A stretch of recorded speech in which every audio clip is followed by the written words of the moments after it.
Welcome friends to this course on understanding absurdist drama. We are in the final week and this is going to be the final lecture. Today we'll have the concluding remarks on the absurdist drama. In the last 8 weeks, we have been reading about the most important playwrights and their plays. We discussed Samuel Beckett's Waiting for Godot, Endgame and Crab's Last Tape.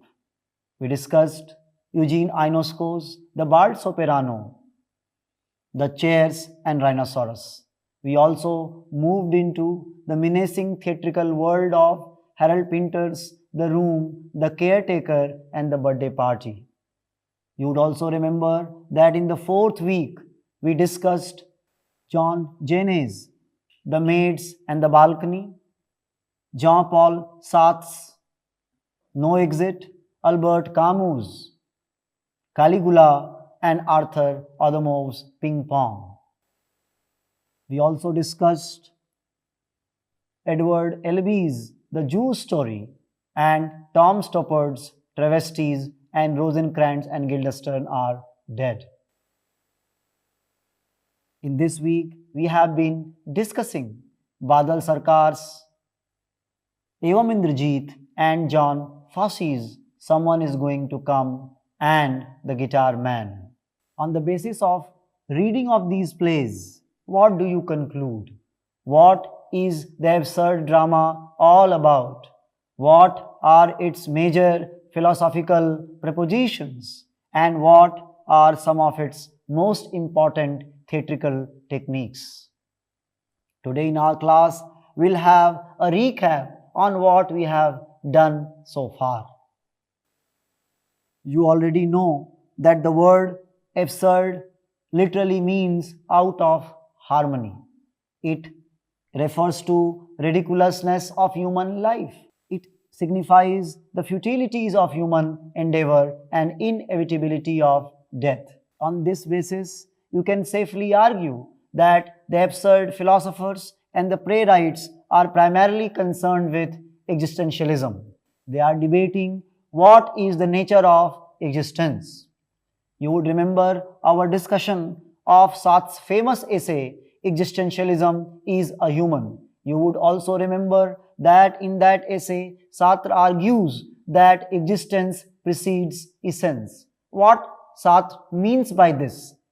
Sartre says, what is meant by saying that existence precedes essence? It means, first of all, man exists, turns up, appears on the scene, and only afterwards defines himself. If man, as the existentialist conceives him, is indefinable, it is because at first he is nothing. Only afterward will he be something, and he himself will have made what he will be. Sartre is indicating that there is no human essence. It's not that man has been made in the image of God. According to Sartre, man is what he wills to be or what he has willed himself to be. There is no pre-existing essence that determines the nature of man, the substance of man. And because there is no predetermined essence, man has freedom to be anything that he or she likes. According to Sartre, man is nothing else but what he purposes. He exists only in so far as he realizes himself. He is therefore nothing else but the sum of his actions, nothing else but what his life is. Here you have to understand that most of the absurdist playwrights share this existentialist belief that human beings exist and there is no essence. However, sometimes they differ from these existentialist philosophers in the sense that they find out that man is often a helpless victim in situations in which he finds himself. For example, if you read the plays of Harold Pinter, there is nothing which a man confined in his room can do about what is going to intrude into his life from the outside external world. You would also recall that in plays like Waiting for Godot and Endgame, characters are trapped in the situations they are. They are helpless as well as hapless. Yet, Beckett, Pinter, and other absurdist playwrights suggest that there is a possibility that these characters would have been different. They had choices to make which they did not. So, it can be safely argued that absurdist playwrights are also existentialists, although they reinterpret existentialism in their own unique ways. Although it forms the common core of all absurdist playwrights, yet they differ from each other. Like Beckett is more concerned with the passing of time, but Ionesco is concerned with nonsensicality of language and the banality and monotony of everyday human life. If Pinter is more bothered about the threatening world which intrudes into individuals' life from outside, John Fosse is concerned with the eternal, incessant loneliness of man on this earth. Existentialism of Beckett is different from Ionesco. Existentialism of Harold Pinter is distinct from the existentialism of John Fosse. Yet, existentialism runs as the common core of all these absurdist dramatists. You would also recall that while reading these plays, we focused on the meaning of absurdity and its impact on human life. We discussed a very famous play by Albert Camus, Caligula. We also discussed Albert Camus' very famous essay, The Myth of Sisyphus. That might have given you some understanding of what the absurdity is. Let us recall some of our conversations so that we remember what we have already done. Talking about the absurdity of life, Albert Camus writes, "But it is obvious that absurdism hereby admits that human life is the only necessary good, since it is precisely life that makes its encounter possible, and since without life, the absurdist wager would have no basis. To say that life is absurd, the conscience must be alive." Camus says, although man can never be happy in his life, he can never find out the meaning of his life because life is meaningless. Yet, Camus suggests that man has to confront this absurdity of life, this meaninglessness of life, because this realization of absurdity of life is sufficient to prove that life is worth living. According to Camus, the only good that exists in life is life itself. Camus rejects suicide as an alternative. Similarly, you will find out that in Beckett's plays, suicide is deferred, suicide is postponed. In Waiting for Godot, Vladimir and Estragon, they contemplate suicide, they think of suicide, but on both the occasions, both in Act 1 and Act 2, they refuse to commit suicide. These two trams suggest that even though life is meaningless, even though life is absurd, even though life has no purpose or goal, it is life alone which is worth living. There is nothing greater than life. There is no greater value than the value of life. You would also recall from our discussion of the various plays that we have read so far that absurdist consciousness is the consciousness of the present. It is the consciousness of now. It is the conscious of the moment. As long as human beings are trying to be something else which they are not, as long as human beings are trying to live either in the future or in the past, they cannot be happy. The absurdist man realizes that the only cure to suffering in human life is to be in the moment. And that's why several absurdist characters in these plays we have discussed, they live in the moment. They don't remember anything of their past. This is surely obvious in the plays of Samuel Beckett and Harold Pinter, where we know nothing about the past of these characters. Sometimes these characters are nameless. Most of these absurdist playwrights, being existentialists, are concerned with the meaning of freedom in human life. Talking about freedom, the great European philosopher Jean-Paul Sartre writes, "This is what I mean when I say that man is condemned to be free. Condemned because he did not create himself, yet nonetheless free because once cast into the world, he is responsible for everything that he does." Sartre argues that humans are condemned to be free because, unlike other beings or objects in the world, they are not defined by any essence or predetermined purpose. In other words, there is no divine plan or nature or external force that dictates who human beings are and how they should live. According to Sartre, this radical freedom means that human beings are entirely responsible for defining themselves and for their lives. They are responsible for their choices, their actions, even for the consequences of their decisions.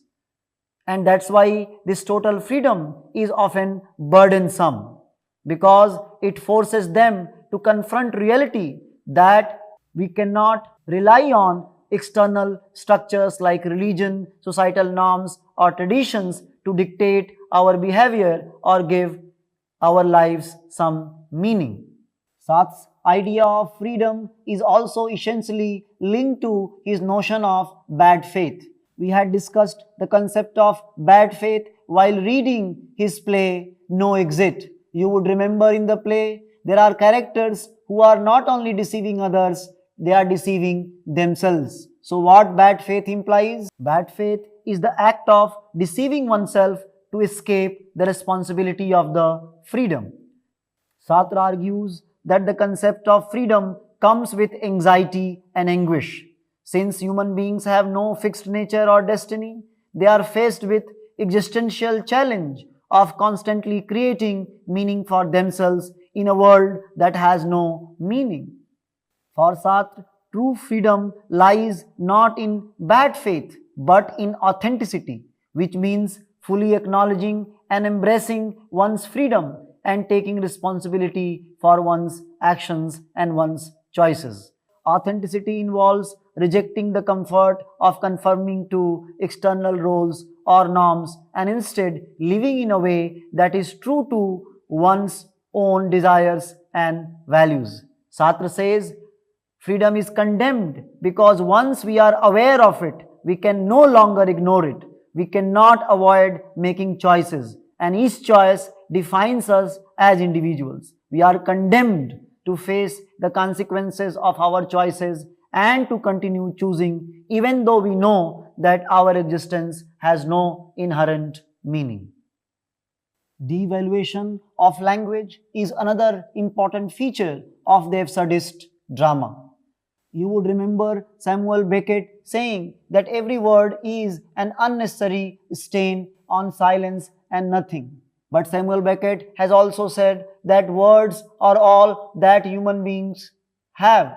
Now, what does Beckett and other absurdist playwrights do with language and words? In absurdist theatre, language often fails to convey meaningful communication. The dialogue is fragmented, disjointed, and repetitive, reflecting the inability of human beings to truly connect with one another. Many absurdist playwrights, such as Samuel Beckett, Eugene Ionesco, deliberately break conventional syntax and grammar to convey a sense of confusion, disorder, and alienation. In their plays, characters often use language to mask their isolation and despair. They talk in circles or engage in pointless conversations, often avoiding deeper truths. Repetition of phrases, words, or actions in absurdist theatre reflects the cyclical and meaningless nature of existence. Now, the question that lies in front of the audience is, why this devaluation of language taking place? Because absurdist playwrights are aware that words can never truly express human anxieties and human emotions. You would recall Harold Pinter saying, language is a highly ambiguous business. So often below the word spoken is the thing known and unspoken. You and I, the characters which grow on a page, most of the time we are inexpressive, giving little away, unreliable, elusive, obstructive, unwilling. But it is out of these attributes that a language arises. A language, I repeat, where under what is said, another thing is being said. Pinter here is suggesting towards ambiguity of human language. How language eludes meaning. How what remains unspoken is more important than what is being spoken. If you recall the plays of Samuel Beckett, you will find out that there are very few words being used. You would also remember that I had talked about a play Breath in which Beckett did not use any word at all. You just go to theater, you listen to different breathing patterns and return home. Beckett's aesthetics, you would remember, was the aesthetics of silence. Beckett had understood that words are important. They cannot and they do not have potential to communicate human thoughts and feelings. Similarly, Ionesco also uses nonsensical dialogues to convey the nonsensicality of language. Ionesco says, there were no longer words being spoken, but images being visualized. We achieved it above all by the dislocation of language. Beckett destroys language with silence. I do it with too much language, with characters talking at random and by inventing words. So for Ionesco as well, dislocation of language becomes a fundamental premise. You would remember the famous fables of Fire Chief. And also you would recall how Ionesco talks about a circle being a square and circle both. Of course, the use of language in the plays of Ionesco would appear nonsensical, irrational and absurd. But it has a deeper philosophical point to make. The incoherence of language in absurdist drama is a direct reflection of the existential themes explored in the genre. Language in absurdist drama is not just a tool for communication, but a vehicle for exploring the profound disconnection between individuals and the absurdity of existence. The breakdown of language in Ionesco and other absurdist playwrights often mirrors the breakdown of meaning itself. Absurdist playwrights suggest that because of this importance of language and words, there is failure of communication. Human beings, despite their desire to know each other truly, to communicate with each other authentically, they are unable to express themselves. Pinter was the master of this aesthetics of failure of communication. Pinter says, we have heard many times that tired, grimy phrase, failure of communication, and this phrase has been fixed to my work quite consistently. I believe the contrary. I think what we communicate only too well in our silence, in what is unsaid, and that what takes place is a continual evasion, desperate rearguard attempts to keep ourselves to ourselves. Communication is too alarming. To enter into someone else's life is too frightening. To disclose to others the poverty within us is too fearsome a possibility. Pinter further says, the speech we hear is an indication of that which we don't hear. It is a necessary avoidance, a violent, sly, and anguished or mocking smoke screen which keeps the other in its true place. When true silence falls, we are left with echo, but are nearer nakedness. One way of looking at speech is to say that it is a constant stratagem to cover nakedness. Pinter here suggests that failure of communication provides us with a realization that language is poor. It is marked by poverty. Poverty in the sense that it cannot fully express human experiences. That's why Pinter and other playwrights in their plays use silence and pause. You would remember in Waiting for Godot that there are long pauses between two dialogues. Of course, Pinter is known for his pauses, pauses longer than Samuel Beckett's. These pauses are markers of silence and the power of silence to communicate meaning. Pinter, Beckett, Ionesco, and other important absurdist playwrights suggest that silence is equally meaningful, and therefore they use silence as a vehicle, silence as a tool to communicate theatrical meaning, symbolical meaning in their dramas. In absurdist plays, silence often represents the existential void or emptiness of life. Characters are frequently portrayed as struggling to find meaning or connection, and silence emphasizes the hollowness that pervades their existence. Of course, this silence reflects the failure of language and communication. Silence fills the spaces between fragmented and disjointed speech, emphasizing how words fail to bridge the gap between characters. Communication in these plays is shown to be ultimately ineffective. Silence has also been used in these plays to build tension and highlight moments of discomfort and psychological conflict, as you would see in the case of plays by Harold Pinter. Summarily, silence in absurdist drama is far from passive. It is active, it is potent, filled with meaning. It communicates the unspoken fears, frustrations, anxieties, and existential reflections of the characters, while also emphasizing the broader themes of meaninglessness, isolation, and the absurdity of human condition. Most of the absurdist plays have non-realistic settings. For example, you would remember that Waiting for Godot is set on a road in a countryside near a tree. You would remember that Endgame is set in a room which resembles a bunker. The plays of Ionesco are also set in rooms. Of course, you can recall here the setting of the play The Chairs by Ionesco. All the three major plays that you read by Pinter were set in the rooms. Edward Albee's play The Jew Story is set in a central park. John Fosse's play Someone is Going to Come is set in a house and in a garden, and his play The Guitar Man is set in an empty bar. All these places are unusual spaces. In many of these plays, the setting is vague, undefined, or ambiguous, often lacking a clear sense of place or time.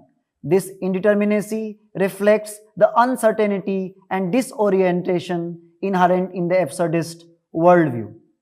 Absurdist plays reject naturalistic settings in favor of abstract or minimalistic spaces.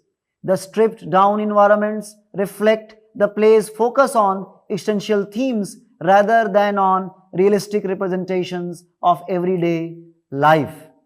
Time and place often lose significance or are deliberately unclear. These non-realistic settings in absurdist theatre are often symbols for larger existential or philosophical concern. Repetitiveness and circularity is another very important feature of absurdist drama. Again, I would ask you to recall our reading of the play Waiting for Godot. You remember what happens in the play in Act 1 is repeated with minor variation in Act 2. It certainly symbolizes the repetitiveness of the performance, indicating the repetitive nature of human life. You would also remember that Waiting for Godot has a circular structure. The play begins with a dialogue by Stragon, nothing to be done, and it ends with a dialogue by Stragon, indicating the circular movement of life. In absurdist drama, repetition is employed to represent the futility and monotony of existence. Characters repeat actions, words, routines without any clear purpose. In Beckett's Endgame, Ham and Clove engage in repetitive actions and dialogue, cycling through routines that lead nowhere. The repetition reflects the existential predicament trapped in an endless loop of actions without hope or change. Circularity in the absurdist plays showcases the absence of progress. Of course, a moment ago we talked about the circular structure of Waiting for Godot. Let us now discuss Ionesco's play The Bald Soprano. The Bald Soprano begins with a mundane, ordinary conversation between two couples, Smiths, and the play ends with the suggestion that now Martin's another couple, they are going to play the role of Smiths and the entire play is going to restart. Of course, Ionesco is foregrounding here the circularity of life and circularity of human existence. Repetitiveness and circularity in these plays are essential devices that underscore the core themes of absurdist drama. These techniques highlight the lack of progress, the failure of language and communication, existential struggle of characters trapped in meaningless routines. By using repetition and circularity, these playwrights expose the absurdity of life where time, actions, and dialogue seem to loop back on themselves, offering no resolution or escape from the cycles of futility. By now, you also might have noticed that most of these absurdist plays are tragi-comedies or they are tragic farces. You would remember Samuel Beckett has subtitled his play Waiting for Godot, a tragi-comedy in 2 acts. Why does Beckett do so? Why other absurdist playwrights consider dramas to be tragic comic? It is so because absurdist drama often uses dark humor, paradox and irony to highlight the absurdity of life. In these tragi-comic absurdist plays, characters often face dire, bleak situations, yet the absurdity of their circumstances is portrayed with humor. The blending of tragic and comic elements reflects the complexity of life itself, where moments of suffering are often intertwined with ridiculousness of human behavior. The use of dark humor in tragic comic absurdist drama highlights the absurdity of human suffering. In Beckett's Endgame, the characters, Ham, who is blind and immobile, and Clove, his servant, live in a post-apocalyptic world of decay and dislocation. While their situation is tragic, with no hope for escape or improvement, the way they interact, often in a sarcastic, absurd, and sometimes slapstick manner, introduces a comic. For instance, Ham repeatedly tells Clove to leave, but Clove does not, as if trapped in a cyclical absurdity. In Ionesco's The Bald Soprano, the characters engage in ridiculous conversations and perform actions that seem to have no purpose or meaning. Their efforts to communicate and understand each other are doomed to fail, reflecting the absurdity of human interaction. The comic absurdity of their conversations, combined with the underlying emptiness of their communication, suggests a tragic view of humanity's inability to connect or make sense of the world. There are certain absurdist symbols that also you will find out recurring in the plays of absurdist playwrights. For example, in the plays of Beckett, you will find out the symbolism of the clock or the watch. In the plays of Pinter, you will find out that the room is a recurring theme. In absurdist drama, symbols play a crucial role in conveying the themes of meaninglessness, alienation, and the human struggle for finding out the purpose of life. You would recall that in the play Waiting for Godot, the tree is a very important symbol. When the play starts, tree is bare without any leaves. It symbolizes the spiritual sterility of modern Europe in the aftermath of World War I and World War II. When the second act restarts, there are few leaves which sprout, and this symbolizes that there is some hope and possibility for regeneration. In Waiting for Godot, hats and shoes are also used as symbols. What you have to understand here, that most of the absurdist playwrights transform ordinary objects used in everyday life into powerful symbolic tools. In Pinter's plays, the room is a symbol of safety and comfort, while the external world symbolizes threat and menace. The room can also be compared to the womb of the mother, where the child before being born feels safe. However, the moment child is born, the child faces the menacing threat from the external world. Mirror is another very important symbol which has been used by several absurdist and existentialist dramatists. You would remember the use of mirror in the play Sartre's No Exit and also Albert Camus' Caligula. Even Jane profoundly uses mirror as a powerful symbol. The mirror symbolizes self-reflection, identity, and alienation of the individual. In absurdist drama, mirrors often distort or fragment the character's sense of self. The clock is another common symbol of time in absurdist theatre. It represents the passage of time without meaning or direction. Time seems to have little significance in the absurdist plays, and clock often becomes a symbol of futility of trying to measure or control time. Animals are also often used as symbols. You would recall here our discussion of Edward Albee's play The Jews Story, where Edward Albee uses the dog as a very powerful symbol. In his other play, The goat becomes a symbol. Animals in these absurdist plays represent dehumanization of society, the loss of individuality, and the absurdity of existence.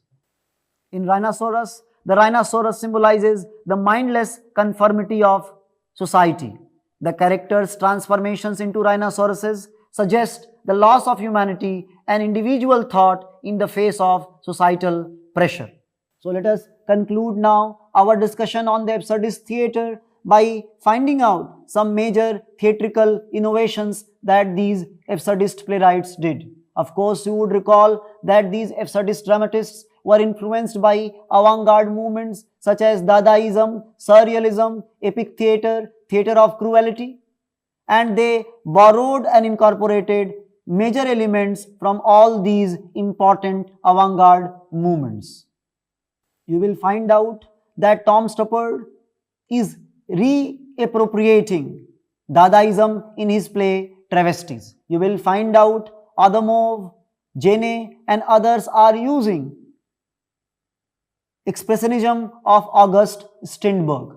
You can have Surrealist influence in the plays of Harold Pinter. Of course, influence of Beckett's epic theatre can be discerned in the plays of Arthur Adamov. In addition to all these important dramatic influences, absurdist playwrights are known for the minimalism of style. Minimalism in absurdist drama is a style that focuses on stripping down the elements of a play to their most basic and essential components. This technique aligns with the absurdist philosophy of highlighting the futility and meaninglessness of existence. By reducing the set, characters, dialogues and actions to minimalistic forms, absurdist playwrights create a heightened sense of emptiness, repetition and existentialist despair. The stage in these plays is typically bare with minimal or no props. Characters are also limited to 2 or 3 who are trapped in repetitive, meaningless conversations. Dialogues in these plays are repetitive, fragmented and devoid of traditional narrative structures. There is slow, constrained or mechanical movement indicating the economy of theatrical space. Waiting for Godot can be the best example to understand minimalist aesthetics of absurdist drama. In Waiting for Godot, On the set, you have nothing but a bare tree. What you require as props is a hat or shoes or stool or a rope. So the stage is bare minimum. You also have dialogues which are very short, fragmented, disjointed, and characters are indulging in non sequiturs. Minimalism in absurdist drama is integral to absurdist aesthetics.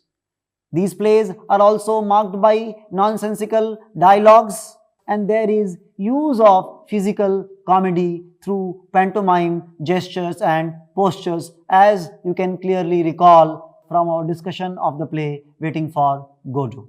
I hope our discussion on the plays and the playwrights we have read so far had given you enough insight to understand the aesthetics and politics of absurdist drama. So let us end our class in the absurdist fashion. Let me say, if you and I continue to exist in this world, we will meet somewhere, some other time, and hope you and I would remember each other, although there is no possibility of being remembered in the world where forgetting is so common. Thank you.